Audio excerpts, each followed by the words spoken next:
All right, YouTubers, we got one out there, it looks like. Good morning. And we can't play you music anymore from the station. We got banned yesterday. They took us off yesterday again. It's catching up with us everywhere we go. Somebody's following us that they don't like us. So we can't play the music. So I'll let you listen to Fox News in about a minute or so, something like that, minute and a half. But that's the only thing you can listen to other than us. And we can't play any music either. Um, you ever put lipstick on a pig? You ever try to put lipstick on a pig And why would you do that? to make it more nicer in California? Oh, Oh, California's at it again. They suck no. up 15% the pork products that are produced in this country, and they produce very little in California. 99.9% of what they eat, pig style, comes from elsewhere. But now they want regulations imposed upon all of those other pork producers that conform to California standards. The price of pork is getting ready to go up, y'all, again. Oh, no. Oh, yes. Bacon's gotten outrageous now. Yeah, there you go. Good Lord. Yep. We'll see you in a minute.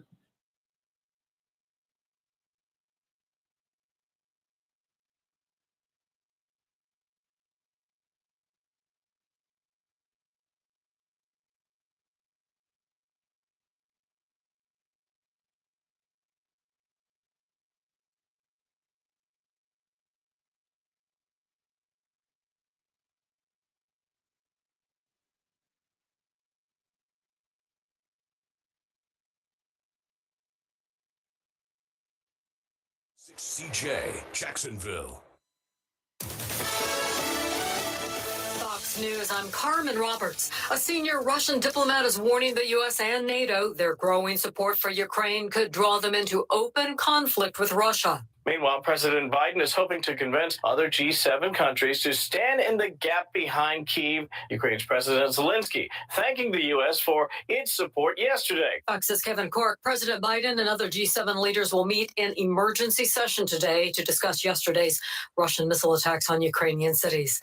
The U.S. is closer to a rail strike this morning. The third largest railroad union in the U.S. rejected a deal with employers Monday, opening up the possibility of a strike that could cost the U.S. economy up to $3 billion a day. Several other unions have already approved an offer that includes a 24% pay hike. However, the Brotherhood of Maintenance of Way employees voted no. Fox's Sean Langell, America's listening to Fox News.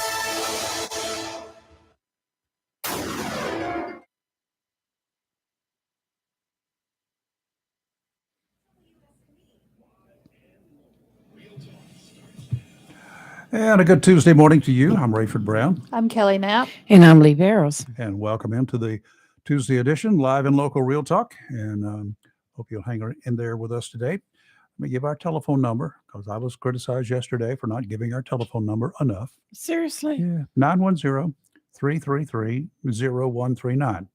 910-333-0139. Want to chat about anything? Go ahead and reach out, and we'll talk about it just a little bit.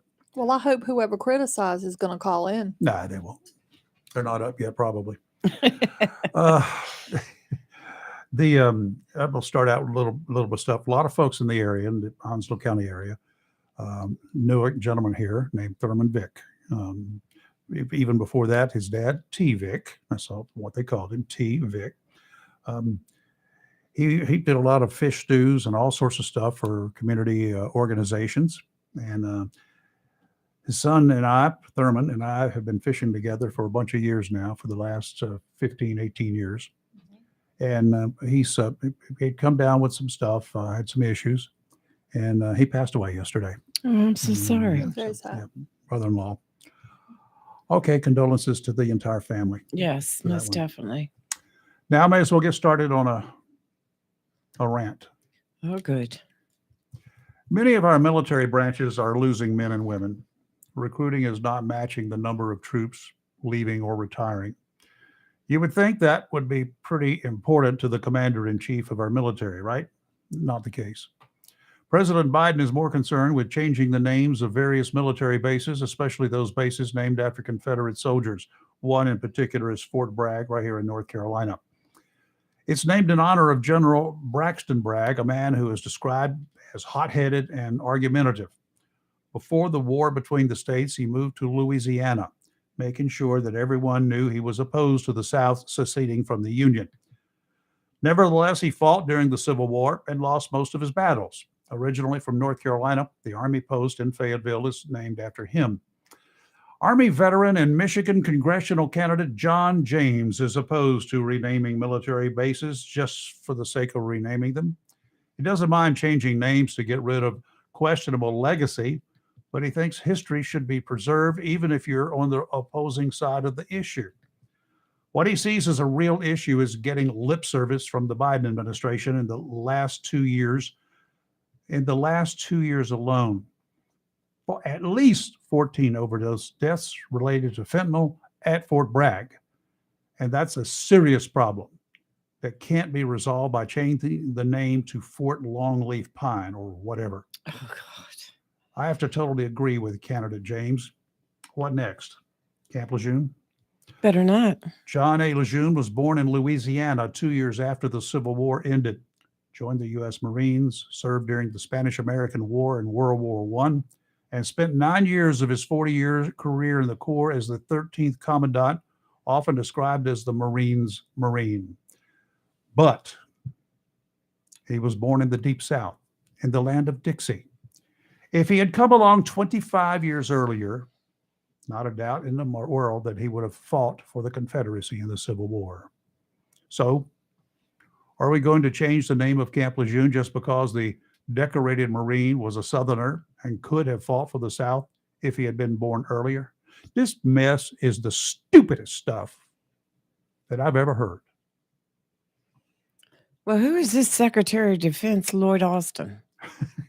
Well, we need to beat him up. I mean, why? Why are they approving these name changes? How much is that going to cost? Number one, just the simple fact, every letterhead, every piece of paper, all the signage, everything. Are we willing to pay for this? Now, who was Fort Gordon named after? Fort Benning. Who were they named I after? have to go back and look. But yet they've already approved to change those Yep. names. I don't get it. I think they should just give them all cartoon names. There you go. Huey, Dewey, and Louie. Yeah, just pick out, Mickey Mouse. write out the names of all the Gearloose. cartoons we have. Fort Mickey Mouse. Because how are you gonna, you know what I mean? Because this is just getting dumb and expensive. Yes. I don't know, but our new regiment up there in D.C. do not mind spending money. We're what, $31 trillion is our national debt right now. I can't count that. I can't even count that I number know. of I showed you zeros. that figure that day, and I said, "How do you say this?" There was just a long line of numbers. It was ridiculous. I like math, but I can't do that many zeros. Yeah.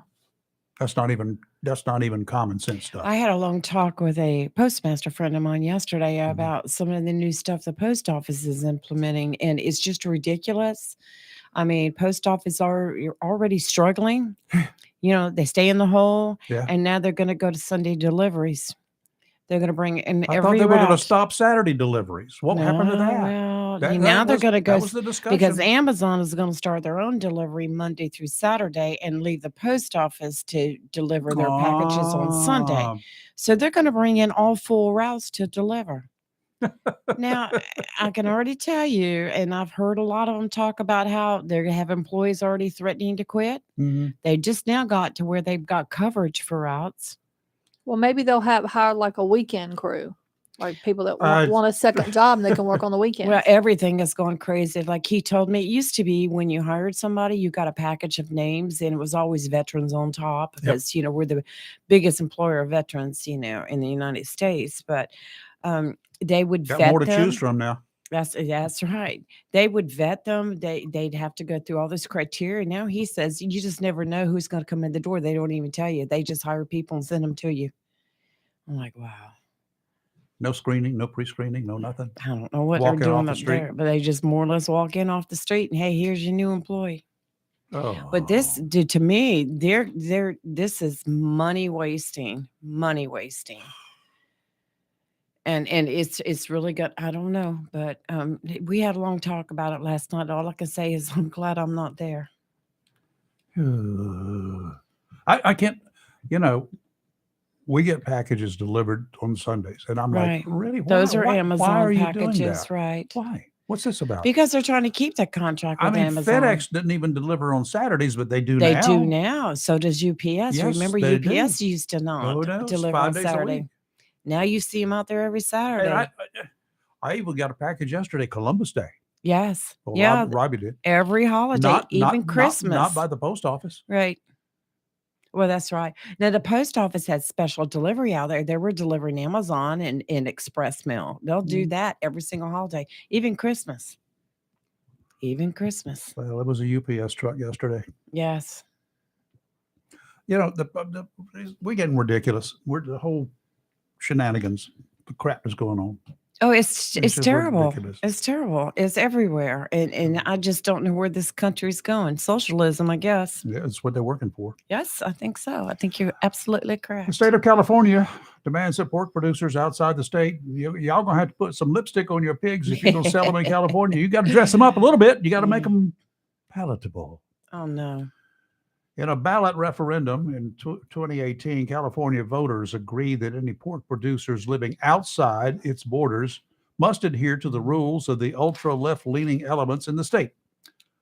While Californians consume 15% of all of the pork produced in the United States, 99.9% of that product is produced outside California. Okay, let me do that again. Do the math. They eat up 15%. 15 pounds out of every 100 pounds of pork produced in this entire country goes to California. Yet, 99% of it, 99.9% of it comes out from outside California. They don't produce enough pig for their own pig gullets.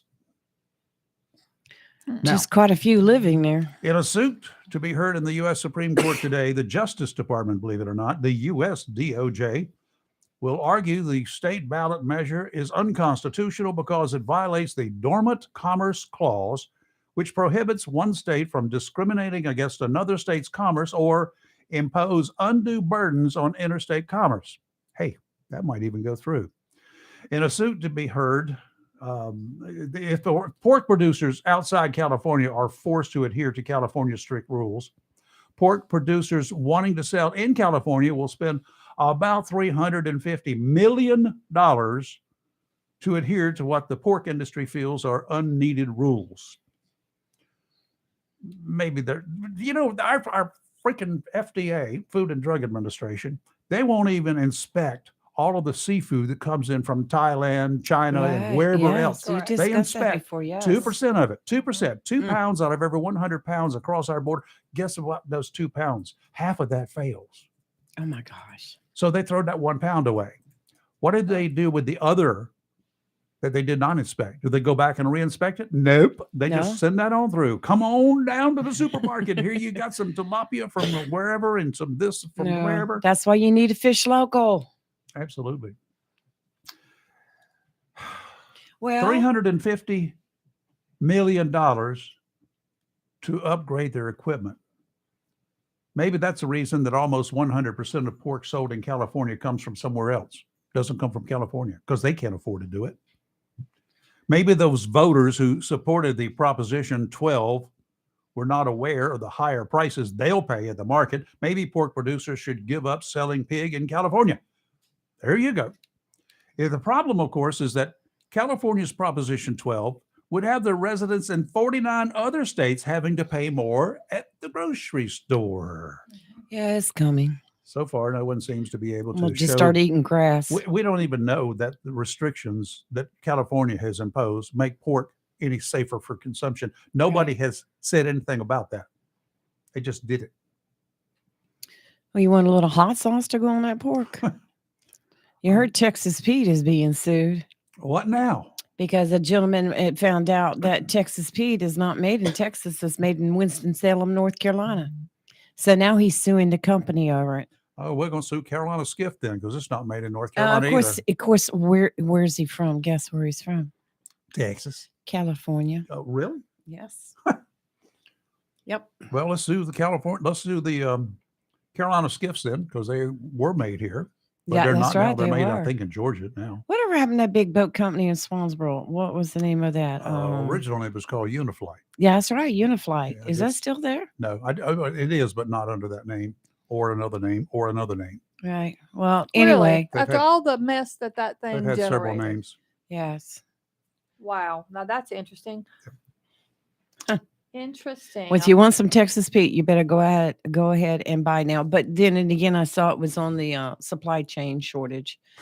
So that don't tell along Robbie. with ladies, some ladies stuff, that personal stuff. So The victims of a serial rapist in the Portland, Oregon area are outraged. The man's going to be released from prison later this year and classified as a low-level offender. low level. I'll tell you what that means in a minute. Okay. Do He was tell. designated as a dangerous offender at his trial.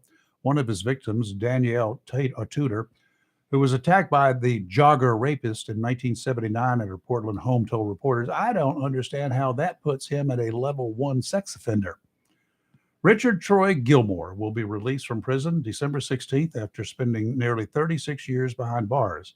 He admitted he fessed up to raping 9 young girls and women in Portland and its suburbs in the 1970s and 80s. He became known as the jogging rapist because he cased out the homes of his victims while running past them. Gilmore, who will be 63 at the time of his release in December, will be classified as a level 1 sex offender, a lower level designation. The classification does not require, you ready? Does not require the county or state to notify residents of the area where he will eventually move and live. In other words, he will not be on a sex offenders list. He raped 9 girls, confessed to it. I'm speechless.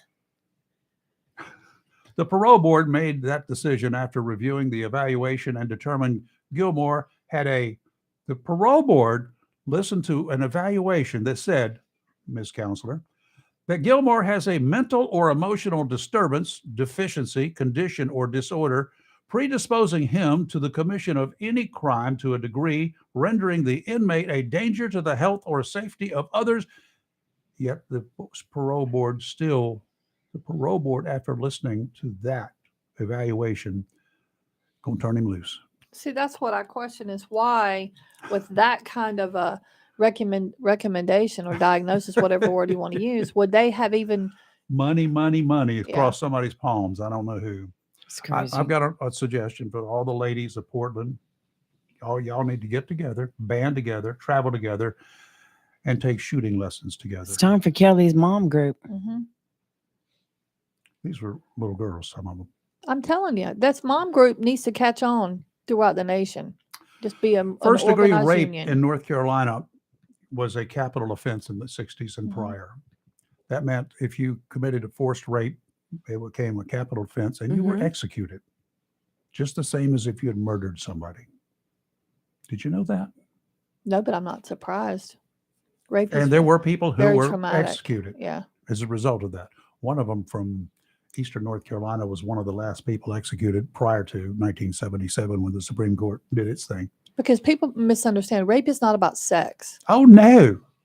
You got a sick deficiency It's in your about mean. It's a control and it's a dominance. violence. It's a Right. violent And act. Depending on what Absolutely. the circumstances or retaliation. Yeah, it's not about Mm-hmm. sex. Georgia police and the FBI are intensifying their search for a missing toddler, Quentin Simon. The child's caretaker recalled to local news reporters a very odd message she received before the kid disappeared. 20-month-old Quentin was last seen at his Savannah home about 6 a.m. last Wednesday, reported missing at 9:40 a.m. 5 days later, more than 40 FBI agents are assisting the police department with the case, which has consisted of several interviews with people, searches, and canvasses of a number of geographical areas, including a pond and a swimming pool. Diana McCarter, who said she had been babysitting Quentin and his brother for the past 6 months, said she had seen the boys as recently as the day before Quentin disappeared. She was supposed to watch them that Wednesday morning, but instead received an unusual text message. I got a text this morning saying they would not be there, would not be babysitting them. She got the text at 5:29 a.m., which she said was kind of odd because I have them even when she doesn't work. The mother doesn't work. and the mother lives with a boyfriend at that address. Hmm. Well, Or we already know where this is we know going. where this Yes, is going. we Yeah, definitely we do. do. Okay. Let's take a break. You're live and local, Real Talk Freedom 97.1, 1120 AM, WSME. Don't go away. We'll be right back.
Yeah, forming about an hour, about 24 hours ago down there in the, again, the Caribbean, something called disturbance number one.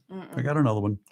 And it's got a 40% chance of forming up into a tropical depression or some other cyclone in the next 5 days. It's over land right in right on the edge of the Bay of Campeche in Mexico. Near the Yucatan Peninsula. System is forecast to move slowly northwestward over the southwestern Gulf of Mexico later in the morning. Environmental conditions are going to be conducive for some development. A tropical depression could form within the next day or two while the system meanders over the southwestern Gulf of Mexico. After that time, increasing upper level winds, are likely to hinder additional development. Regardless of formation, heavy rainfall is expected over portions of southern Mexico during the next couple of days. They're going to send up one of those Air Force reconnaissance planes a little bit later today if the conditions still warrant it. Winter tropical storm or hurricane is anywhere near this neck of the woods and you have a boat in a water slip at Tideline, you can rest assured that the Tideline team will spend 2 days at least pulling the boats out of the water for safekeeping. The team knows how much your boats mean to you, and they want you to feel comfortable trusting your possessions to Tideline. While a lot of inshore fishermen look forward to fall and winter fishing, there are some boaters who want to store their boats until next spring. One of the best things you can do, make sure all of the little quirks are taken care of sooner than later. You might want to also do the suggested servicing on your motors so that your boat will be ready when you're ready. Waiting until the last minute, here's a guarantee. We'll guarantee your boat will be in long line come next spring. Tideline Marine and Family, 159 Old Bridge Street on the banks of the New River in downtown Jacksonville. High pressure will move off the mid-Atlantic by midweek. A strong cold front is then forecast across the area late Wednesday into Thursday. We'll bring our next threat of significant precipitation. That means rain, not snow. High pressure will build over the area next weekend. Today, offshore, northeasterly winds around 15 knots, seas 2 to 4, dominant period 5 seconds. Sounds and rivers a moderate chop. Wednesday, easterly winds 10 to 15, seas 2 to 3, sounds and rivers a moderate chop. Thursday, southwesterly winds 10 to 15, seas picking up just a little bit, 3 to 4 feet. Today, sunny, high of 75. Tonight, clear, low of 54. Tomorrow, partly sunny, a high of 77. Tomorrow night, mostly cloudy, a low of 63. And on Thursday, it's going to rain. And in between the rain, it will be mostly cloudy, a high of 75. Out there in Colorado, come on, Ms. Republican. What? You hear about this one? 30,000 non-U.S. citizens living in Colorado were mistakenly, I question that, sent postcards late last month encouraging them to register to vote.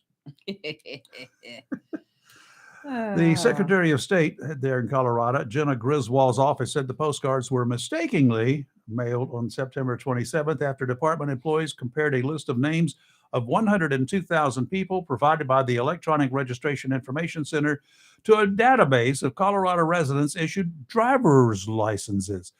Okay. So these people who had driver's licenses, Right. the Board of Elections sent them all registration cards. Well, the Department of Revenue driver's license list includes residents issued special licenses. Those are people who are not U.S. citizens. It did not include formatting information, thank God, that normally would have allowed the Department of State to eliminate those names before the mailers went out. The Colorado postcards in English and Spanish. This is interesting. The postcards in English and Spanish, were mistakenly sent out to those who are not citizens. Sure it was. Specifies that residents must be a U.S. citizen and at least 18 years old to vote or to register. They tell recipients how to register, but are not a registration form. That's good. Griswold's office said it was unaware that any non-citizens who received the postcards in error had actually tried to register, and that none will be allowed to register to vote, even if they try. Sure. Well, have you looked at their voter ID law? You have to show identification to vote in Colorado. In Colorado. That's right. They got a driver's license. Right. If Or you can show a current utility bill. Now, how do I know it's your bill? You don't. If you've got a driver's license and they issue them to non-citizens, then you've got a form of identification, a government-approved form of identification. Law. Well, what's a valid ID card issued by the Department of Revenue? Was that a notice from the Department of Revenue you owe us? I don't know. I've never heard of such a thing. Griswold's office is now sending notices to the roughly 30,000 people who are not citizens, but who mistakenly received the postcards. It's also, how much is this costing them? How much is a postcard today? Postage? 50 some cents? Postcard? Gosh, Yeah. postcards like 40 something, I think. Approaching a Okay, half stamp buck. is So that's 60. the stamp is 60. Right. So you got a buck. Right. So that's $30,000 again. And they've already sent $30,000 out to those illegals. So now that's $60,000. Oh, God, help us. It's also applying several efforts to prevent or reject anyone not eligible to vote from registering, including comparing social security numbers required for each application on a daily basis. Are non-citizens getting Social Security cards too? Yep, they are. So are illegals. County clerks also will refer suspect cases to local district attorneys for review. Good luck on that. It's strange. Yeah, what I don't get right here, just looking at some of this stuff, you have to have a certified copy of your birth certificate if you use that. So it has to Good be luck. certified, but you can take a utility statement in there. Uh-huh. Those aren't certified. How do we know they're not your neighbors? You don't. That's right. Or the other guy living in the house. Could be Juan's. It could be John who lives in the house Yes. too, along with Juan. That's right. Oh, God. Unreal. All right, we've got a gentleman Yes. standing out here in the green room. That's He's in gray. the green room. Which is gray. We need to paint it green. Fernando, Come on in. come on down. Let me get out of your way here. This is mine, and this is yours. Get the orange one. The orange one. He's got the orange one. I'm going to try this once. Yes, sir. Fernando, I've got. Fernando, correct. Fernando. I almost had it. Yeah. Schiefelbein. Schiefelbein? Schiffelbein. Schiefelbein. Yes, sir. I'm close enough Yes, sir. for government work anyway. Fernando, you're involved in the upcoming ceremony again this year for Yes, sir. the 1983 attack on a bunch of Marines and sailors Yes. and others in Beirut. Yes, sir. Most of those who were killed in that sneak attack were assigned here, stationed here at Camp Lejeune. Correct. Yes, sir, they were. And the community came together at that time and since. And that began that whole Memorial Park area out there, the Beirut Memorial. Yes, sir. If You've got coming Yes, up. sir. You've Yes, got sir. coming up a celebration. yes, they are. We've been the Beirut Memorial Advisory Board that's run by the city of Jacksonville. When the bombing happened back in 1983, it devastated a lot of folks because it took yeah. out 1st Battalion, 8th Marines, one blast, 241 Marine sailors and soldiers died that day. Mhm. Well, within 48 hours, the first ones to build a monument was the Marine Corps League. Mhm. Back then, Remember. history shows that Camp Geiger was 1/8 8th Marines territory. Mhm. The whole regiment lived there. So through George Barrows and some of those folks back then, went ahead and developed, they raised about $36,000 in like 3 days. And they put up the first monument. So that's why we have a 3-tier ceremonies on the 23rd of October to celebrate that. Wow. Little things I wasn't quite aware of. Yes, sir. What's going to happen this year? Well, this year, we as the board, we have this ceremony at 10:30 at every year. Yeah. Because when the bomb happened, when the bomb exploded down in Beirut, it was 6:30 their time, so it was 10:30 our time. So we have it from Monday through Saturday every year at that time. But this year it falls on a Sunday, and the board decided because of all the church-going folks, let them go to church. So we have it at 1400, which is 2 p.m. On Sunday. on Sunday. Good. And then the wreath laying ceremony, which happens also every year, will go at 5 p.m., in which the Military Order of the Devil Dogs have it at Camp Geiger, where they lay a wreath down there for those families. But it's a large event. It takes several months to get, and with the help of the Marine Corps Installations East, Marine Corps Base, they have a major support. We're just accomplishing what the mayor said. The mayor will, pledge that we will never forget. Yep. And the whole history on how the memorial was built is it's fascinating. So every year we have this big ceremony, and it attracts A lot of 1,000 folks. people or so. And this is the 39th anniversary of the bombing. Jeez, wow. And It's hard to think. 39 It years. is. and next year is going to be large. It's the 40th anniversary. Mhm. Wow. And we usually ask the commandant to come down, and he usually does. past few years, we've had it virtually. So General Right. Berger just came and Sergeant Major Black did it virtually. But this year we asked the new MEF commander, General Octagon, to be the keynote speaker for this one. And then, of course, next year we'll go ahead and go back and ask the commandant to come down, whoever that may be. General Gray has been to this on several occasions. Yes, sir. General Gray's an icon. He is very well loved by the BVA, the Beirut Veterans of America, we do this for them as well because their sons are on that wall and they come every year religiously. And General Gray makes it as much as he can because we know he's in his 90s now. Yeah. And I'm happy to announce that he will be here this ceremony this year. Awesome. He is our last speaker, and then General Gray always gets a really welcoming welcoming reception. And I met him once. Yes, sir. I was a reporter for WITN, and it was thundering. It was thundering. We saw the lightning, and he wanted to go to the top of the observation hill at WPT Hill. Wow. I'm like, really? Yeah. This is a metal tripod. This is a big camera. We're going to the top. And we stood there and did the interview.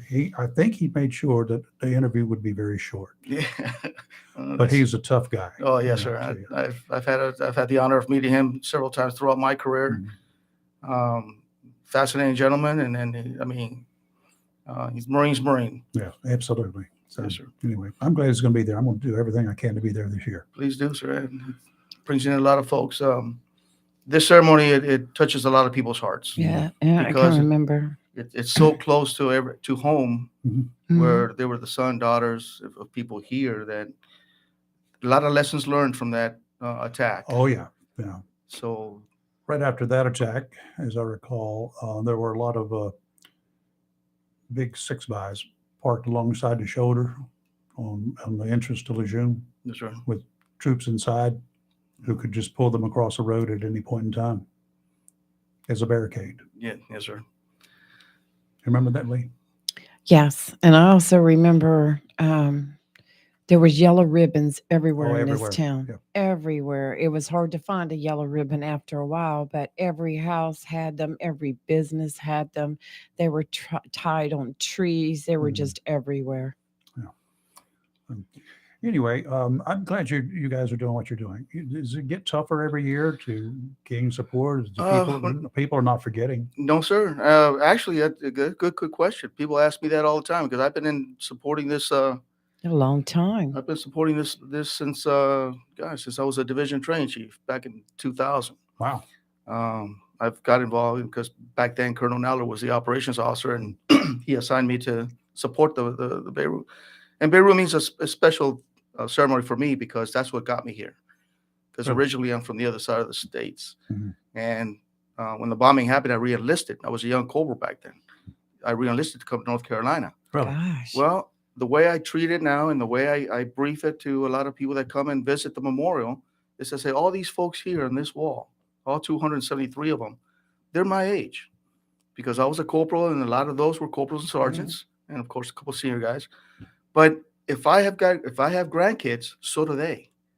So guess who shows up at the ceremonies when they tell me is it shrinking? Is it, because people are passing on?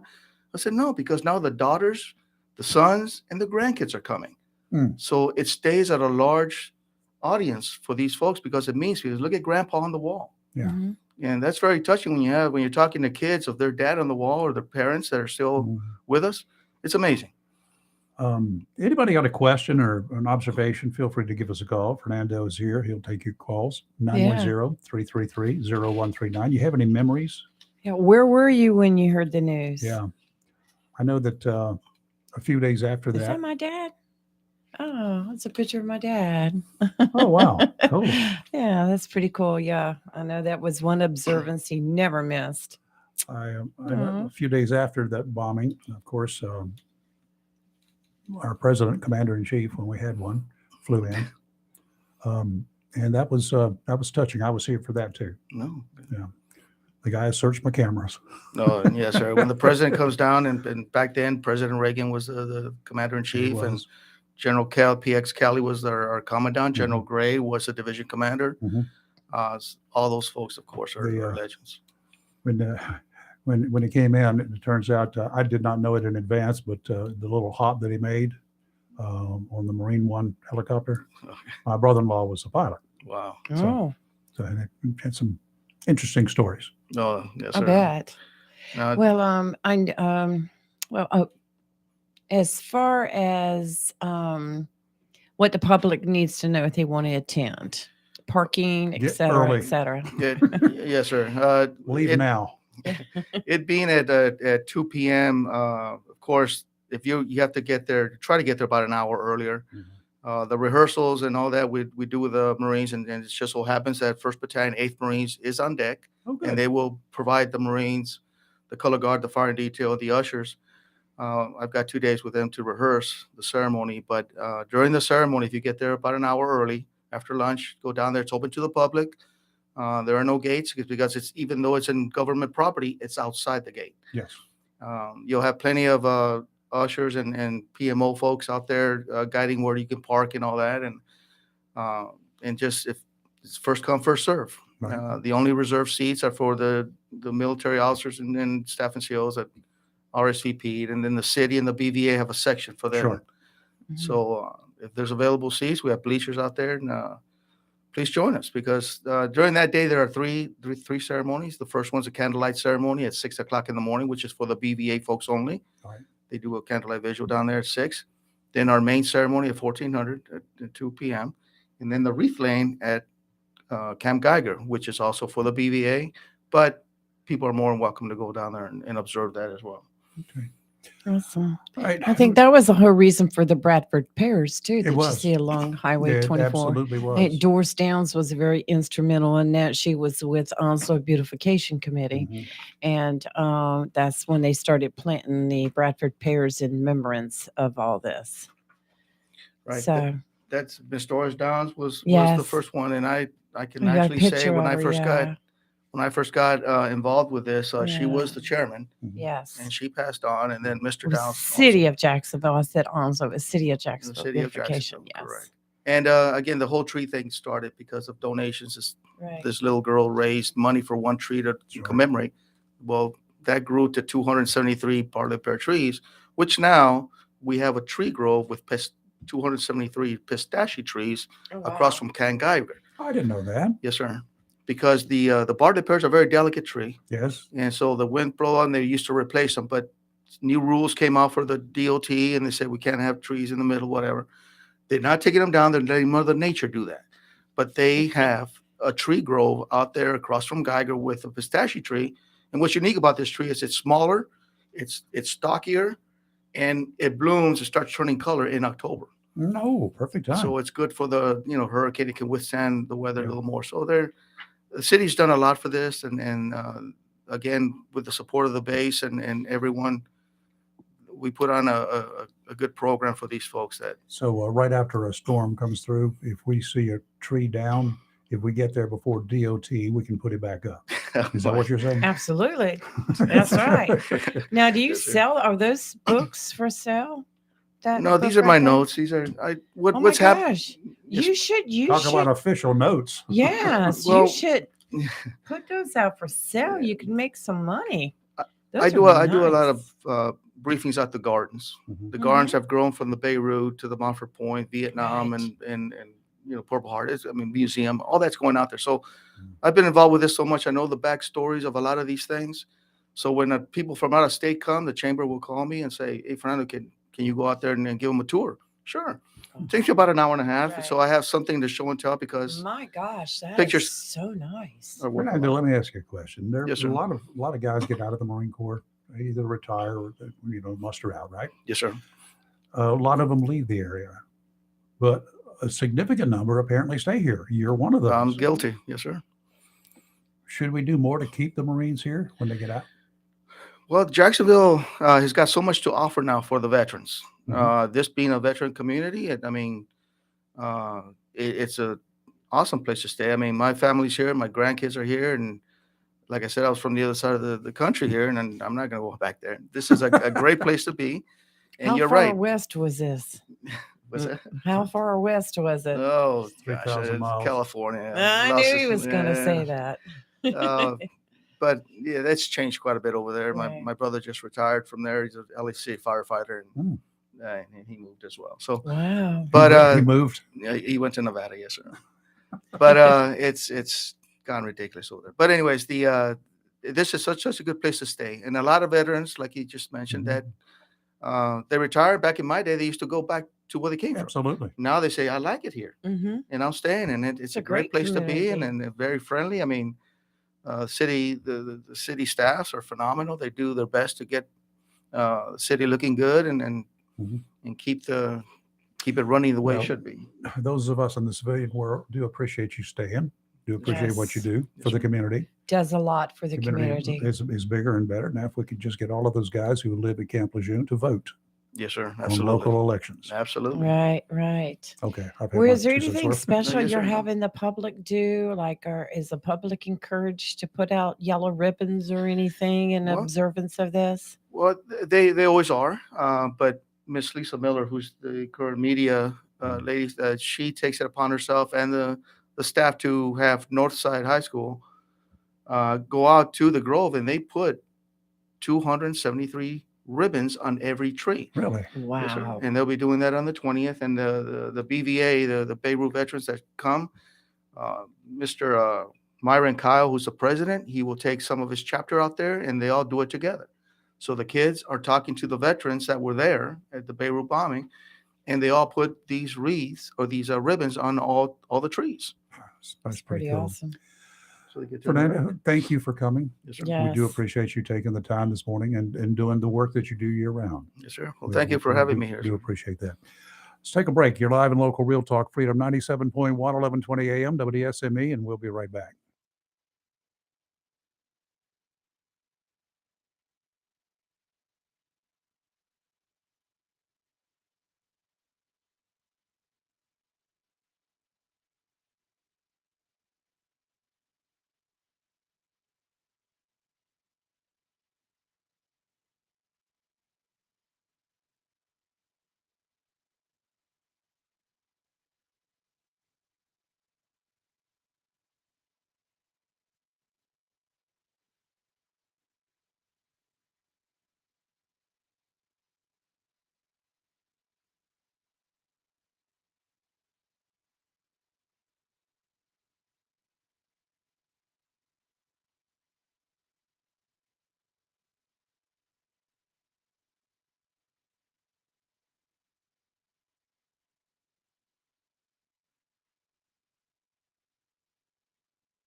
We're back. Oh my goodness, it's Fernando. First time I've met him. That's really cool. He is a great guy. I He like does him. a lot of hard work for the Yep, community. and that's really good. And veterans are what we need in this community. Yes, They need to stay here. absolutely. Now let's go south of the border, down South Carolina way. I saw this morning.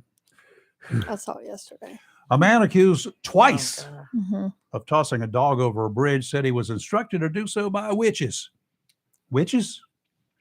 Spartanburg County environmental enforcement officers responded to the call Monday, a week ago. Mm-hmm. Some dude tossing a dog from a bridge over water located on Highway 11 in the Fingerville area of Spartanburg County. A witness told officers that the man was tossing the dog off the bridge. Officers searched in the area below the bridge and found a man, later identified as 43-year-old Shannon Lee Cantrell, holding the dog in a chokehold, Mm-hmm. trying to kill the dog. The dog wouldn't drown. He kept swimming. Cantrell told the officers that witches told him to throw the dog from the bridge. Police said the dog was thrown twice, was wet from being in the water below. The clown told officers that the dog was his and released ownership finally to Spartanburg County. Oh, you wouldn't have to release him. He's mine now. Officers Right. determined the distance from the bridge, 34 feet. That dog survived a fall of 34 feet twice, Mm-hmm. survived a chokehold. What Did- kind of dog is it? I don't think it said. Did not show any visible signs of injury, but was clearly shaken up by the poor mess. baby. Mm-hmm. He was cold, shivering. He was taken to Greenville County Animal Care for assessment. Deputies with the sheriff's office arrested Cantrell, transported him to the detention center. That's called the jailhouse. He Mhm. faces an animal cruelty charge. It doesn't say anything about his bond, but it better Well, be he needs high. a mental health evaluation just based on the way he looks in that mugshot. He's Yeah, got some issues for sure. He needs his butt kicked. You're live Mhm. and local, real talk on Freedom 97.1, 1120 AM, WSME.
And we're back in here in the last few minutes of this hour of the show. Got a caller. Good morning. Who's this?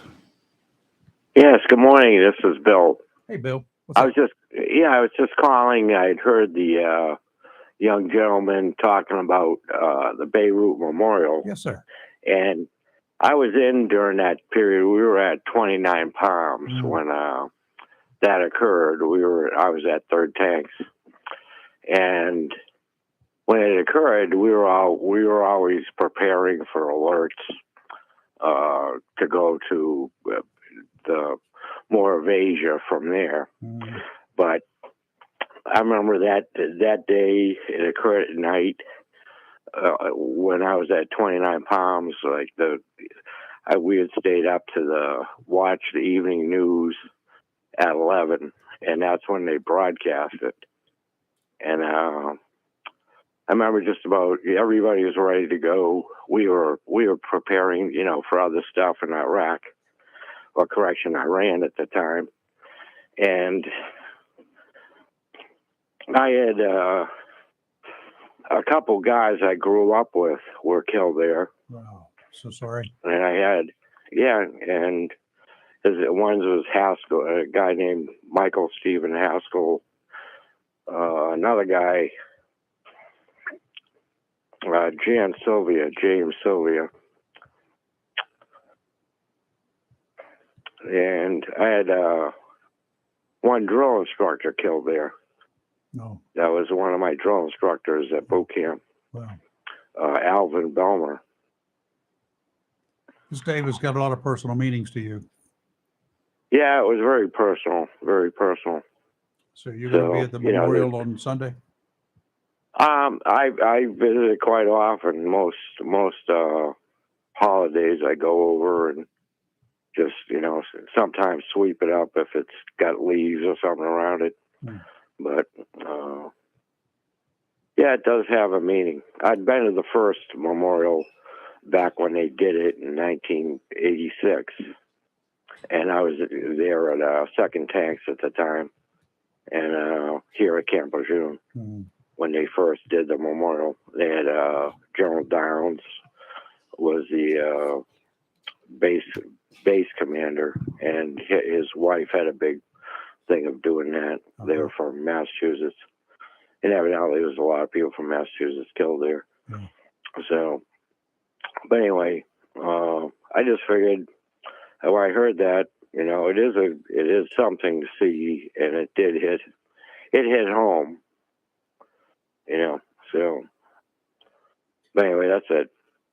Bill, I thank you for your service, and I know that comes out of everybody's mouths these days, but I do thank you for your service wholeheartedly. That's what I mean it, said it, and I do mean it. So we appreciate it, all of us in here. Absolutely.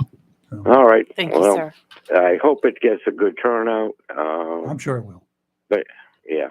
I'm counting on it. All right, Bill. Thank you, sir. Yeah. Bye-bye. Wow. Wow. Kind of gives you chills. It does. Kind of tears you up a little bit, Yeah, it does. especially when he said he goes out there sometimes and he'll sweep the Sweeps. leaves, and a lot of people do that. It's their way of just being a part of it. Yep, absolutely. Well, I think anybody who's never been to the Beirut Memorial Observance, they definitely need to experience it if they live here in Onslow County. Mhm. So Yeah, it's it a won't be, beautiful it's not this service. Sunday, but it's a week from this Sunday. Right. Yep. So It's a beautiful service. I've been, and it's a very, very, very nice service. I went to one of those many years ago and came down from Wilmington to help this guy that I told you all about during the break. Mhm. Yeah. He produced a documentary, which is still going around. Mhm. Talked to survivors, talked to Right. family survivors, Mhm. and that's still going around there. It's out there. So I shot part of it for him. Oh, nice. So anyway, Very nice. all right. Coming up after the break, we got Marisa. Got it right. Marisa. Got it right. Marisa Reader in the house here. Going to talk about fishing. We'll see if she's learned anything since last month. You're live and local, Real Talk, Freedom 97.1, 1120 a.m. WSME, and we'll be right back.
And we're back, and as I promised, Marisa Reeder's in here. We're going to talk about the number 2 tournament, the Yes. trout tournament, speckled trout tournament. Good morning. Talk- Thank you for having I me. appreciate you coming in. You guys, you're not a sponsor, you're a publicity group, right?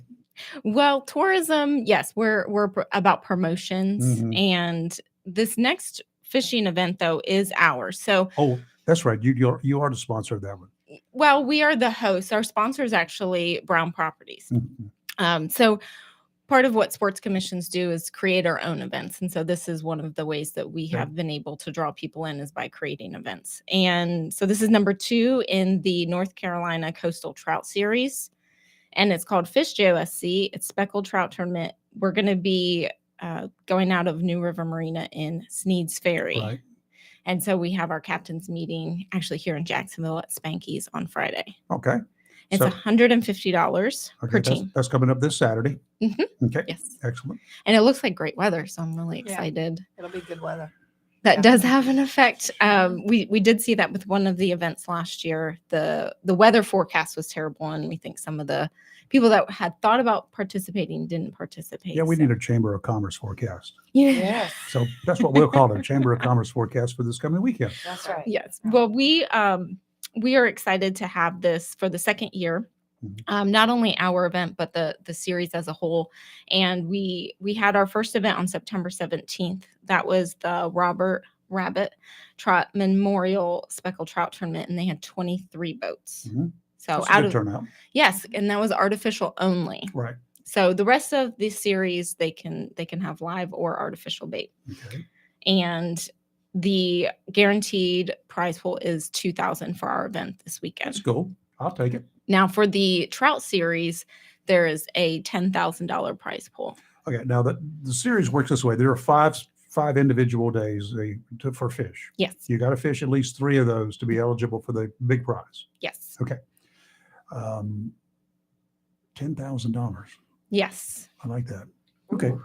I can Yes, use and that. that's because we've got these great partners in the area that have been able Mhm. to contribute, because otherwise we wouldn't be able to offer that big of a prize pool. So if anybody has not registered yet, signed up, they can still do it. They got plenty of time. Yes. What do they need to do? How can they do it? So if you want to start with our event, Spanky's is this Friday. I think it's 6 to 7 is the registration, and then we'll have our captain's meeting shortly after that. Okay, so you can still register Friday night at 6:00.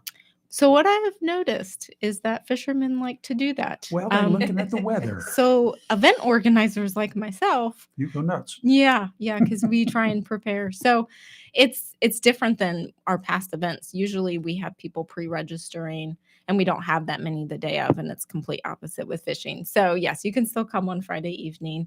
You can still be a part of the series. It's a $25 admin fee that you can go ahead and pay this Friday. If you are not sure, you still have one more event to participate to be able to get the 3, which would be November 5th. And that's the Jacksonville Speckled Trout Tournament. Mhm. After that, we have November 12th is the Swansboro Century Club Speckled Trout Tournament. And then it ends on November 19th with the Jacksonville Rotary Speckled Trout Shootout. I know that a lot of folks there are catching a lot of fish these days Mhm. because I see them. We had last weekend or weekend before a 4.75 pound trout. Wow. I know where it was caught. Are you sure? Yes. Did Yeah. you catch it? Nope. Oh. In the mouth. That's where they caught it. That's not fine. Don't right, even do Rayford. that. That's You- that's It's that's just what I not call a right. dad so joke. wrong. I just I can't. could have said Catherine's Somebody Lake. make him stop. Oh, that's true. You do Catherine's always Lake. say Catherine's Catherine's Lake. Lake's a good place to go. Yes, I don't believe Say any that. fishermen when they say, "Yeah, I caught this here." And there. No, they won't tell I anybody. fish, therefore I lie. Mhm. Yeah. Done deal. But we do meet a lot of different people in the area, and so they learn about the sports commission. But we're also attracting people. Well, that's our goal, is to attract people from out of town Mhm. to participate. This event, it attracts people from other places. That's the goal. Yep. They come in from not just Jacksonville, Onslow County. Mhm. I know let's see, last year there were some that were coming in from South Carolina because they were stopping at Tideline Marine for some assistance. They had a boat problem. Oh goodness. So yeah. anyway, we do know that they come in from everywhere. Mhm. That's pretty good for the economy. Yes, so that's always, tourism. You never know how it's going to go with gas prices, or anything that happens in the environment. But people still want to travel, and that's what we have found. Yeah. And so we just have to find. And they're going to eat too. They're going to eat. Yes, they're probably going to stop at Walmart because they're going to forget something. Yep, and so, absolutely. And so I know af- they'll come to Thailand Marine because they forgot something. So That's after right. each event, we look at where people, based on registrations, where they're from, and our executive director, Scott Smith, creates what's called an economic impact report. Mhm. And that shows how much of an economic impact the event as a whole has done to the community. Because when people are coming in from outside the area, that's new dollars being filtered into our area, and it's helping our locals. Mhm. So we're excited. Last year, tourism helped save each person $130. So That's good. That's good. We I appreciate like that. Tax relief. I do. This year, let's make some more though. Yeah. Bring We're in some trying. more. We're trying. So that's what the Sports Commission does. That's what Onslow County Tourism does. That's what the Tourism Development Authority does. And so they create different events and they try and market different packages and different things to do in the area. So the other event that we have coming up it's the last official race in our running series that we started in 2019.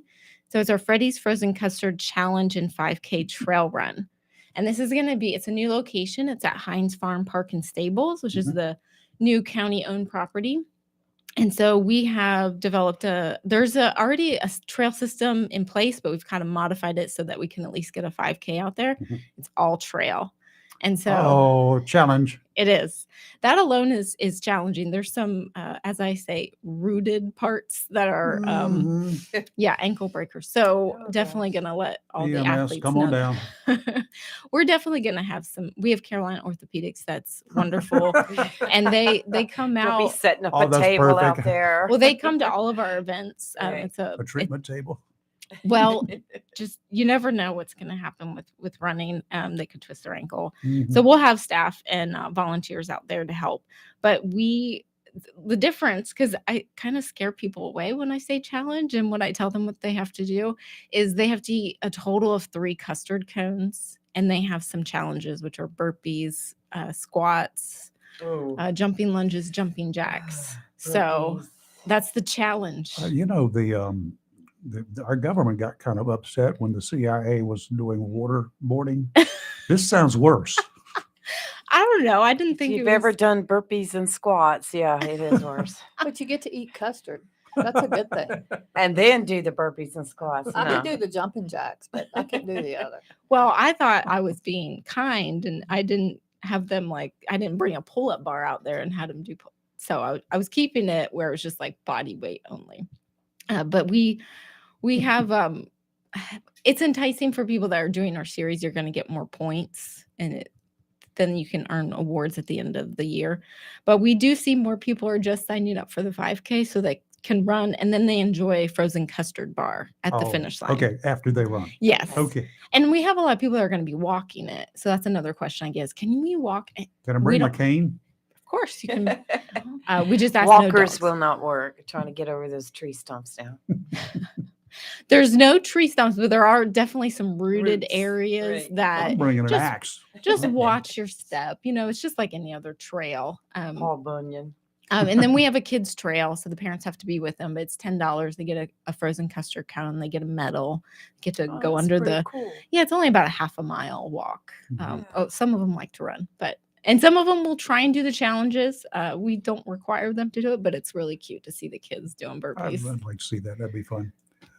And that's October 22nd, and you can still register. Our websites for any of the information is playjosc.com. Jacksonville Onslow Sports Commission. Yep. Yes. In case you forget Play. about it. It's a mouthful, so we try and say JOSC as much as we can. I Yeah. understand. What else you got coming up this year? Anything other than the tournament continuing? The only thing that will end the year is the awards for our running series is going to be after the Mary Fitness 5K. That's a YMCA event. That's part of their Girls on the Run and the Stride program. And so that's December 10th. And they Okay. usually do that at the Commons. So that'll end our year, and then we're working out the details for our fitness expo, which is called Fit for You. That's supposed to be in January, the beginning of January. So we're still working on dates and facility availability and all of that. So for the fishing tournament, do you prefer plastics, hard baits, or live bait? So I don't fish. Oh, what? I don't fish. I think you do this to her every time Yeah. she comes on. Well, and Chris at the Sports Talk, he likes to ask me about the defense of football or something or other. And I was like, look, I mean, I work in sports, but I don't need to know every sport. So no, I've never Well, fishing fished. you can do. The defense in football is True. something else. True. But I don't think you're quite right for that. No, but I'll get to fishing at some point. I just haven't done that yet. I don't have a boat. I don't have I know fishing. people with boats. I don't even have a fishing pole. I know people with fishing poles. My wife told me one time, she said, why do you have all these fishing poles on this boat? It's about 30. Oh my goodness. Yeah. So there's plenty of fishing poles to go Oh around. yes. Okay. I'm not going to tell you my response to her. Step off mic. I can't let Kelly see this next story because she would be never go on a boat. Is it the one with the Coast Guard rescue? Uh-huh. Yes. What happened? With the Read the jaws. headline. Oh my. Offshore down in the Gulf of Mexico. Well, I'm not Three- surprised. 3 guys are out there fishing. The boat sank. I'm surprised at that. The seas were only 2 to 3 feet. Mhm. So the 3 were in the water. They didn't return home. So Coast Guard launched a search. Sunday, one of the helicopters from one location spotted 2 of them in the water, directed a boat over, got them out of the water. They were beating the sharks with their hands. Right. Oh my. The other Coast Guard chopper found the other one and dropped down and picked him up. They took him on to the hospital. They're fine, bruised, cold. Now she will never want to fish. Oh my goodness.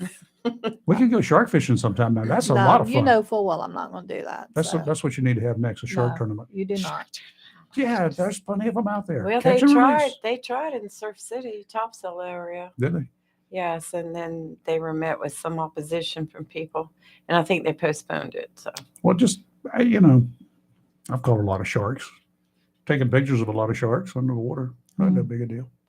I could do without the sharks. I could do dolphins. I could do a lot of other fish. Uh-huh. Oh, no. Stay close to the dolphins. They fight off the sharks. Do they? Yeah. Okay. Yeah, I'm always surprised that you find them in Swansboro. Like downtown. They have found them. I've got pictures of them up near the bridge in Jacksonville. The bypass I have bridge. heard that. I Yes, got because photos there. we do a triathlon, in Mhm. the New River. And I get all these comments like, oh, gator country, whatever. So I tell people, you're going to see what I say. You're going to see critters. You could see alligator, but you could see a dolphin as well. So Mhm. yes, I have heard that. I haven't seen them myself, but You haven't seen them? Oh, I haven't God. seen the I've dolphins. shot pictures of them up in Southwest Creek and there near the bridge. See, that's amazing. Just I've seen them on the intercoastal Yeah. when I've been on boats with friends. Yeah. So Somebody lured you on a boat? I actually will get on I won't go in the open ocean. Why? I will get on. I've been there, done that, got sick as a dog, will not do it again. It's not happening, Rayford. It's not happening. Lee went out. It wasn't bad. Well, Lee No, can I go out loved all it. she wants, but that's Lee. and it Kelly's was not doing rocking it. and rolling though. A couple times I fell down. I in the have boat. never been as sick ever in my life as I was. Never again. I will never Sorry. do it. Was it the Atlantic or No, Pacific? I was in Ireland. Oh, yeah, okay. Oh, on the wow. western. So it's the Don't you eastern know how Atlantic. big those but waves western get Atlantic. over there? It was bad. Yeah. I'll never do it. We got little ripples That's a over here. lie. I'm not doing it. I'm not Get 'em, taking that. I'm not Kelly. testing that theory out, Rayford. No, I don't trust you with that anyway. I know you'll lie to me. I've heard stories from Dee Dee. I'm not doing it. Well, she exaggerates. Because you do it purposely. No, I don't. Yeah. Now, if you want to get on one of the tubes, I can tell you up and down the river. I've heard your story about Oh, that no, too. I Which love You can go that. airborne on that one. that's what Oh, yeah. he tries to airborne his riders. Yeah, My granddaughter, yeah, she went airborne. yeah. He launched Got Allie pictures right of off it. She's that wearing a thing. vest. Yeah. She'll be Yeah. fine. I got pictures of her up. Yeah, there. go down. You come Yeah. right back up. Sounds like fun. It's all right. Marisa, thank you for coming in. Yes, But we're going to thank have to you. get you down and teach you how to go fishing. And you're going to be involved in the 5 tournament fishing tournament. my There, goodness. 5 days. Yeah. You You need to need learn how some to, firsthand experience. you need to get out there and, just at least go out and see what I'll these just other hang guys out are on the doing. boat. I'll just hang out on the boat and Okay, just get a tan. Gotcha. Yeah. Not recommended in November. No, that's gonna be a little colder. Okay, we're going to take a break, and I guess I probably won't be here when we get back. No, When y'all you're get getting back. ready to leave. Yeah, it's all right. I'll be back tomorrow. And we're going to play musical chairs again. There you go. Coming up tomorrow, we've got Congressman, the good Dr. Greg Murphy, Yes. going to be he's down in Wilmington for a special event. So he's going to call us from Wilmington. He and some other representatives and some other Awesome. dignitaries are going to be there. Right. Beginning at 7 o'clock tomorrow morning. So stay tuned for that one as well. You're live and local, Real Talk Freedom 97.1, 1120 AM, WSME. The ladies will be right back with weather.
And we are back, and it is now just Leah and I. So, Yeah, we're here. okay, that's much better. Yeah. So, all right, it's time for weather. Yes, we're going to start with the marine forecast. When a tropical storm or hurricane is anywhere near this neck of the woods and you have a boat in a water slip at Tideline, you can rest assured that the Tideline team will spend 2 days pulling the boats out of the water for safekeeping.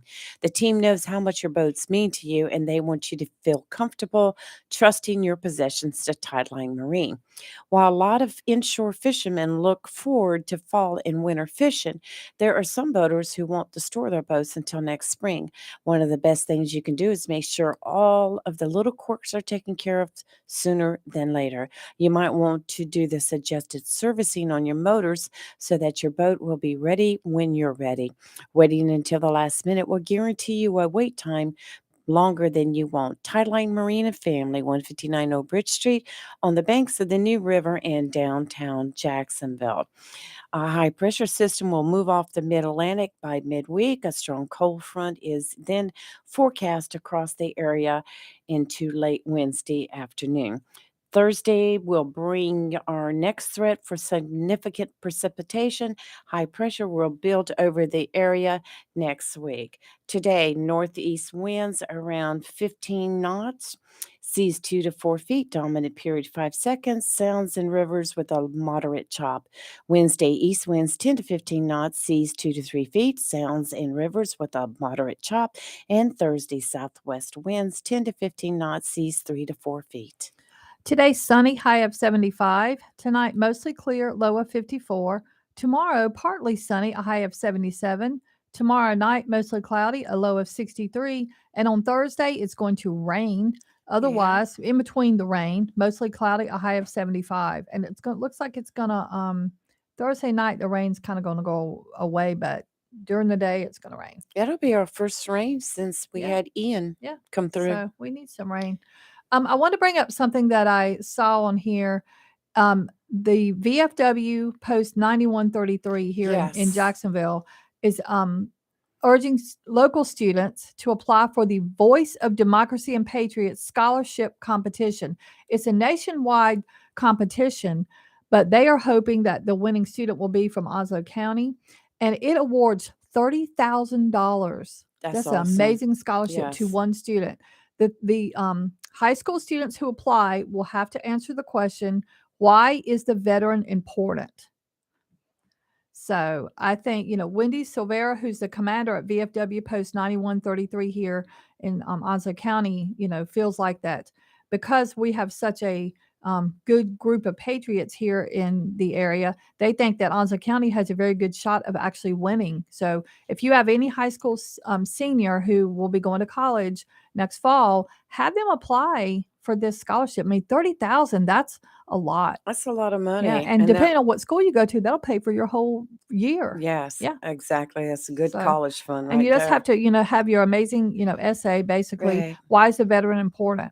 So I love the question that they need to answer, and I think we do have a lot of kids, being a military community, that would be able to answer this very easily. So I Yeah, definitely I'm glad you think brought that up yeah. because I saw that too, and I was going to try to get up with Wendy, but I think you pretty much covered everything there needs to be said about it. Well, the deadline is October 30th. Right. For more information, you can go online. If you have any issues trying to get more information, let me know. But it's also on some of the local news sites have this information about this on their websites, for example. Right. But also you can contact VFW Post 9133. But this is awesome. I mean, especially in the day and age with, money being as high as it is, this will be a big blessing to some kids. So I love it. I think it's awesome. Absolutely. Yeah. And living in a military community and being around veterans, interview in front of a couple of veterans,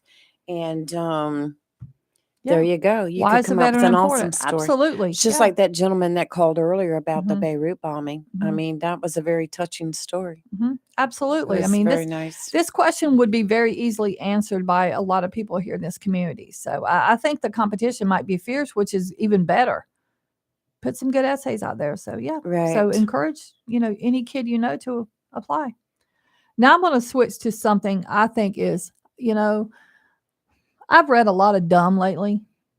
And I thought I had read the dumbest last week with that lady with the whole hocus pocus thing through the TV, which is really stupid. But nope, it got top. My daughter, who's never short of sending me things, I don't She know what finds some she great finds this stuff. Well, stories. this is just talk about frivolous, and this is frivolous. So, some man in a California man has filed a class action lawsuit against Texas Pete, the hot sauce, Right. because he found out it was not made in Texas. It's actually made here in North Carolina. Yeah, that's what we were talking And about he is earlier. saying Right. false advertising. Are you Yes. serious right now? He said Texas Pete misled him. How? It doesn't, nowhere on that bottle does it say it's made in Texas. Well, he's trying to say because it's called Texas Pete and it shows a picture of a cowboy in a lasso that it gives the impression that it was made in Texas. But that's this guy's stupidity right there. Just because of that, I personally thought it was Texas Pete, the name, and Right. it was. According to this, it's the nickname of one of them's grandsons, the company's founder. He said it's because of the state's because he named it Texas Pete as a nod to his son's nickname, and because Texas has a reputation for being spicy, but they call it So Well, it's like we were talking yeah. earlier. The guy that filed this lawsuit, he's from California. mhm. Idiot is what he is. This is frivolous. I mean that to me ranks right up there with people that like spill hot coffee on themselves and sue McDonald's. How Right. dumb are you? I know, really. The coffee's going to be Yeah. hot. I mean, I think people that do that ought to be forced to pay a fine when they file frivolous, crazy nonsense lawsuits like this. And this Texas Pete lawsuit is just dumb. Well, it's like I said earlier. Right now, it's on the supply list shortage. So if you're in the store and you see Texas Pete, you better grab it while you can. I got a lot of family members that like Texas Oh, I Pete. love Texas Pete, and that's about the only thing that I can use. A lot of the other hot sauces have too much of the pepper flake in them, and it just causes blisters. But I love me some Texas Pete. Yeah, and I just think I hope that lawsuit doesn't gain any merit. That is because nowhere on that bottle does it say made in Texas. Right.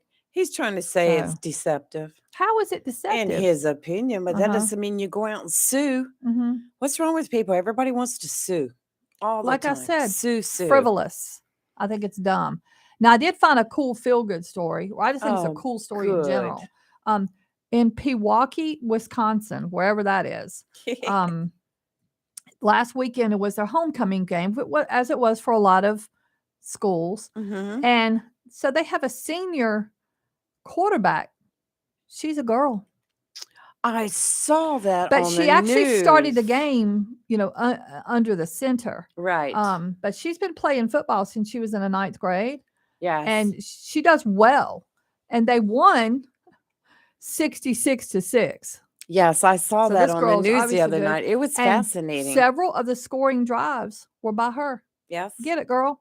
I love it. That's what I say. love it. I say bring her to Yeah. Jacksonville. We Yeah. need her right now. I'm telling you, this girl is good, and I think it's good. But I mean, and she said, she is all about, giving people a chance at have Right. it. And she wasn't trying to seek glory or anything, but apparently she's got some skills. I like it. It was really cool. They had her Yeah. in uniform. She had her helmet on. You could see her blonde hair just Yeah. flowing Yeah. from the helmet. I was like, you go, girl. And she was, she's been included. And at first they were like, what? But now, and they've accepted her because she does a good job.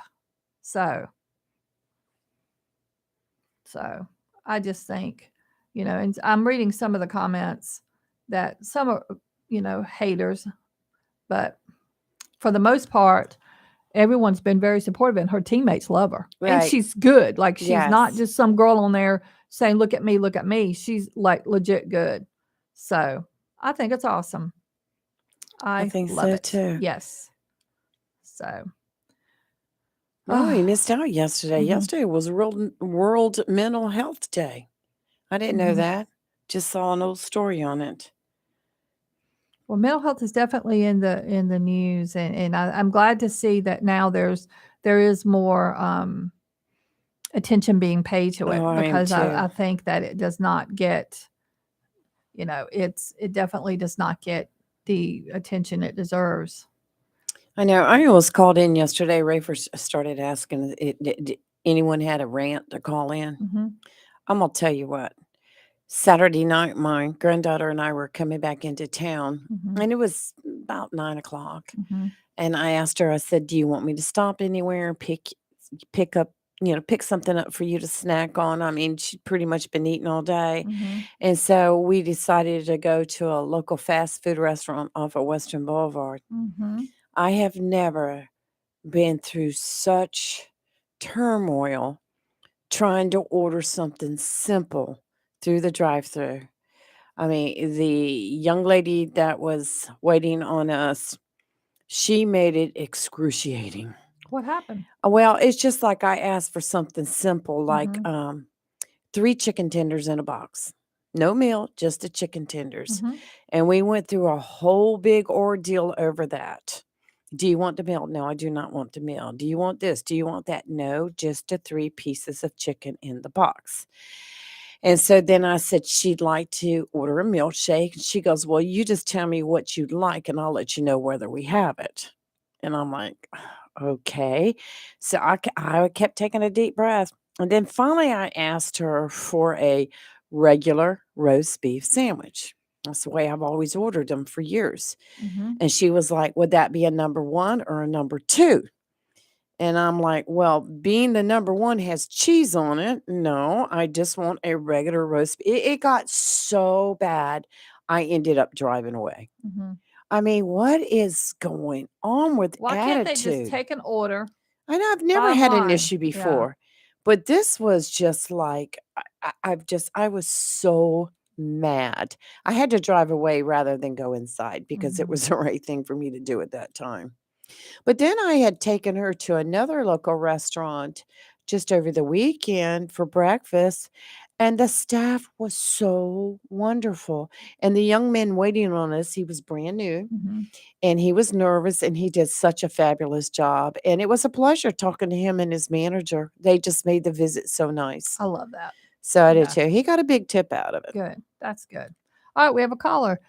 Good morning, caller. Who's this? This is Howard. Hey, Howard. How are you? Good morning, Howard. Hey, all right. How are my 2 favorite gals doing? We're good. We're good. Yeah. What's up with you? How are you doing? Well, I'm doing okay. I just wanted to let you know that Pewaukee is about 35 miles west of Milwaukee, Okay. and right before Pewaukee, you cross past Heartland. It's on I-94 to get into Pewaukee. They got a nice big lake for fishing, good fishing. And the nice thing about Heartland, right before Pewaukee, they've got a beautiful lake on the right and a beautiful lake on the left with the interstate going right through it. So, yeah, but it's really a developing area. I didn't know about the gal. I'm really proud to hear about it, that she's doing well, that she's not just, like a token player on the team. And so it really warms my heart to hear something about home. I haven't been home for 27 years. So, That's awesome. Well, but apparently yeah. this girl is good, and the school is good, and I mean, 66-6 is a beyond beat down. So, but she actually that is legitimately a plays. big- So I love it. I know when I coached girls basketball at West Bend East High School, which is north of Milwaukee, we had the athletic director came down before the game and says, "Coach, you got a good team." He says, but he says the opposing team beat our football team by like 70 points, and they never called off the dogs. They just kept pouring it on. So he says, if you get them down, I want you to make an example out of it. We beat them like 64-3. I'm not kidding you. Oh, wow. And we pressed the entire game. And the other coach wouldn't shake my hand after the game. Oh. But, yeah, I know. I didn't like doing it, but when the AD says do it, you do it. That's it. You don't have any choice in the matter. Yeah. But anyway, these towns, it's a lot like North Carolina. They roll up the sidewalks when the high school team plays because they got the Packers in the state, but there's no real big colleges around. I mean, there's UW and there's other minor colleges, but it's kind of the high schools are the big deal out there. They really are. So I remember taking a freshman team into a town called Watertown, and I couldn't believe it. It was one of the first games I coached at that school. We got booed when we got on the court. Girls, they booed us. So they take that stuff seriously out there. So anyway, I just wanted to give you a little lay of the land so you knew where Pewaukee was. Awesome, because I did want to know where it was. I'd never heard of it. So awesome. Yeah. I wouldn't call it a suburb. Mm-hmm. I would say it's west of Milwaukee, but it is a fast growing, a lot of subdivisions, a lot like out here, and a lot of houses being built. So I'm sure now if I went back, I'd be floored by the development there. So that's all I got, girls. Okay. Well, thank you. Well, that was great. All Thank right. you for calling. All right. Take No care. problem. Have a good day. But You you too. too. Bye-bye. Bye. Wow. Yeah. Well, it's good to know where it is, and I'm just glad that community is rallying behind her. And, Oh, and she's like absolutely. legit. Like it's not Right. just because somebody is a female doesn't mean they can't play a sport. That's I right. mean, come on. And she did not So- change her gender to play. No, She's she did not bonafide change her all gender. girl. She's a girl That's right. that can play football, That's right. which a lot of girls can play football. I used to kick the neighborhood. The guys used to always go out there and play football in the neighborhood, and I was the kicker because I could kick a ball. Now it's about all I could do, but they always called me out to come kick the ball.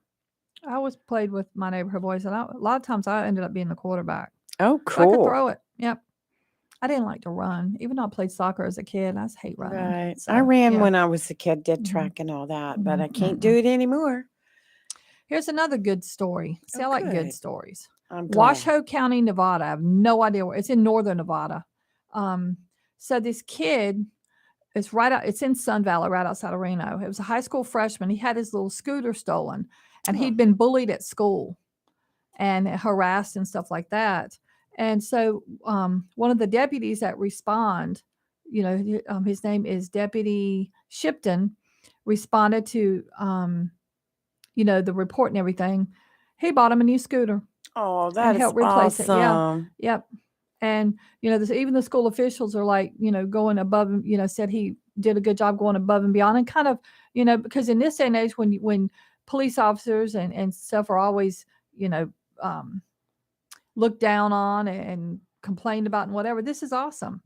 So I think it's a good thing. Aw. And I mean, bullying is just so bad, and people don't realize the impact it has on people. And I hold parents responsible a lot of times for bullying, because they need to monitor their children's activities. And if your kid is a bully, you need to nip that mess in the bud. Period. Absolutely. But some of it is they see because the parents are bullies. So that's a problem. Kids often mimic the environment they grow in. So Absolutely. grow Well, up here's in. something Yeah. for you when you get stressed out. A website has designed an artificial purr engine that plays custom cat purring sounds. Sorry, I couldn't read that.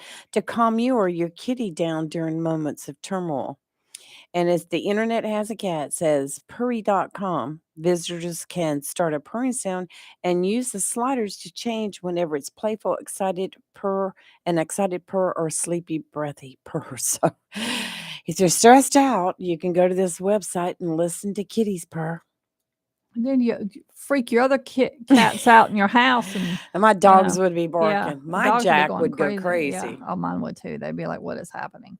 Well, that reminds me of another story of a woman that, people, I name my dogs human names, Mhm. and I know you do too. One of them's human. The other Yes. two are not. But yeah. Yeah. Well, there's a woman that had named her dog Brad. And when her sister came to visit with her new boyfriend, Let me guess guess. what His the name boy? was Brad. Oh, yes. And Oh no! he's mad What is he mad about? because he just feels like they need to change the name of the dog. That guy would have to leave my house. Yeah. What? I mean, he what- got offended over the fact that her dog's name was the same as his, but she had the dog before he came along. Well, first of all, when I was growing up, my neighbor had a dog. They Right. named it after me. Actually, they raised Irish setters, Right. and the dog's name was Kelly. I wasn't offended. I was kind of flattered, actually. Yeah. This guy sounds like a loser. That sister needs to lose that guy. Yeah, definitely. Already that tells me, like, all How right. entitled does he think he is? My dog's name is Jack. I have a Jack. You have a Jack. Yeah, I have a Yeah. Jack. Yeah. I didn't know you had a Jack, but when I first met my dog, I went to pick him up because he was a stray. Mhm. And that's the first thing I looked at him and I said, you are one jacked up looking dog because of the coloring. Mhm. And that's how he got his name. And then I found out months and months later, you had a dog named Jack. And I'm telling you, for all our listeners, you tell me I'm wrong about this. If your dog is named Jack, that dog is a hellion, and Yes, you he know it to is. be true. I Yep. think every dog named Jack is just got a mind of their own and do what they want. Yep. But mine's a terrier, and he is. Mine's a terrier I'm too. telling you, so- Mine's a rat terrier. He's Mine's a getting Cairn ready terrier. to Yeah. go to some kind of training. Might be I don't think there YouTube is no obedience training for mine, but my Jack is bad. Yep. But all right, let's take a break. We're live in local Real Talk on Freedom 97.1, 1120 a.m. WSME. We'll be right back.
And we are back. And I had a story, now I've just lost it. Oh, yeah, here it is. There's been a recall.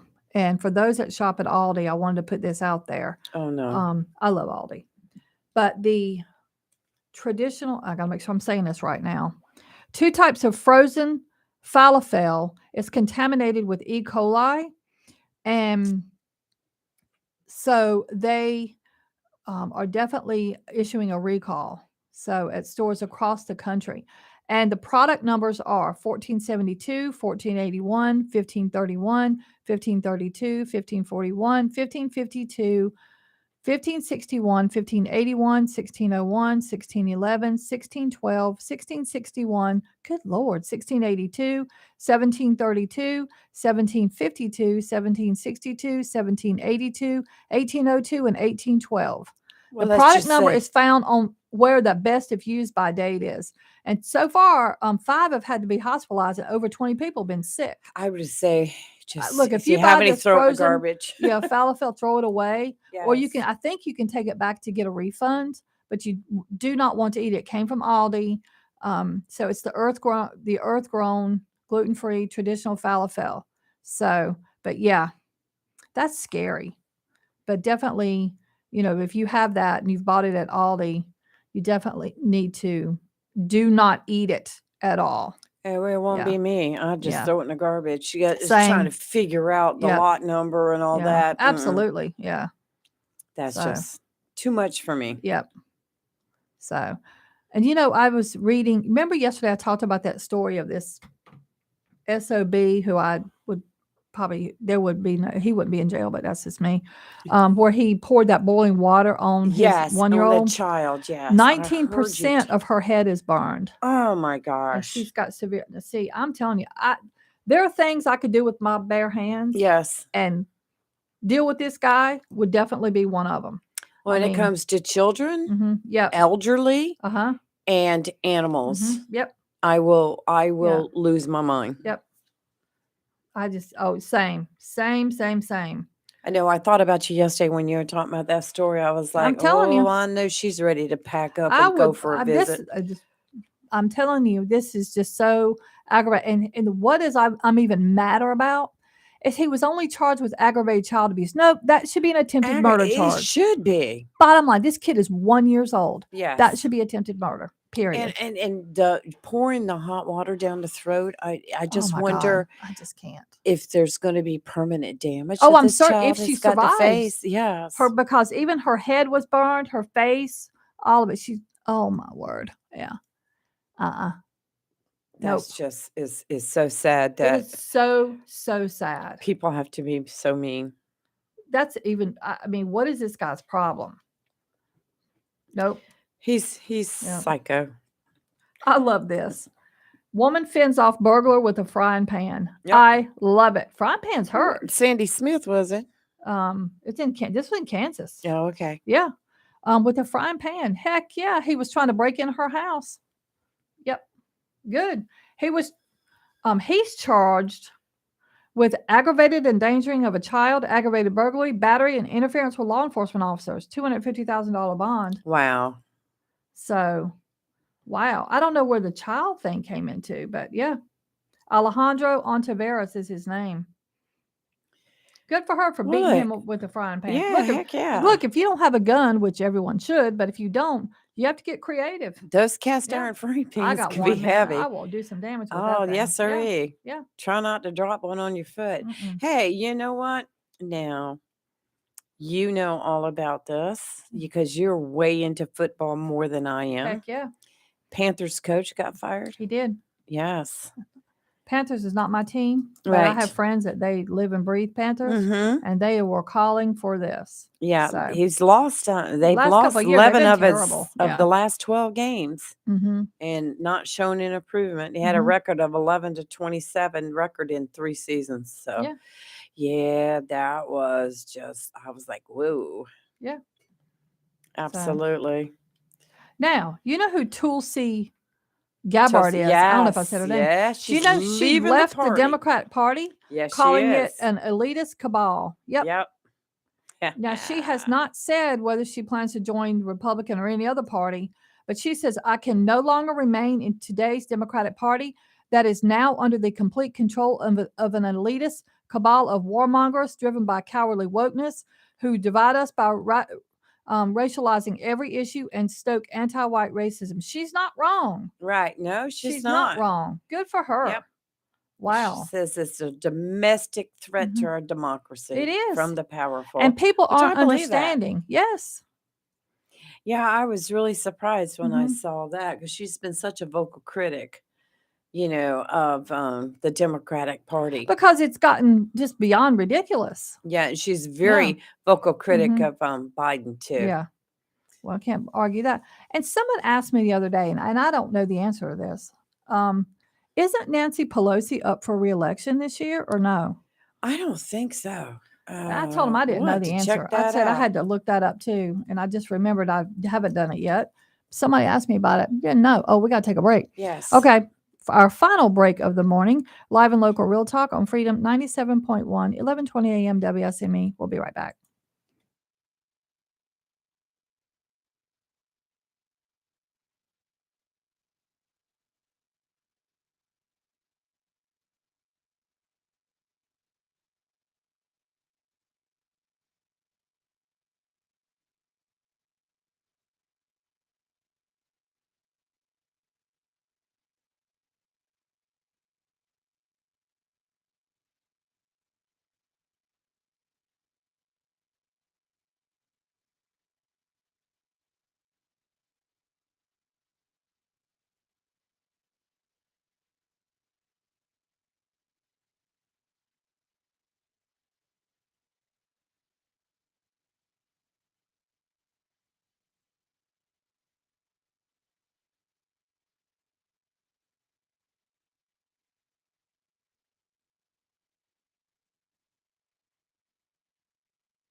And we are back for our final few minutes.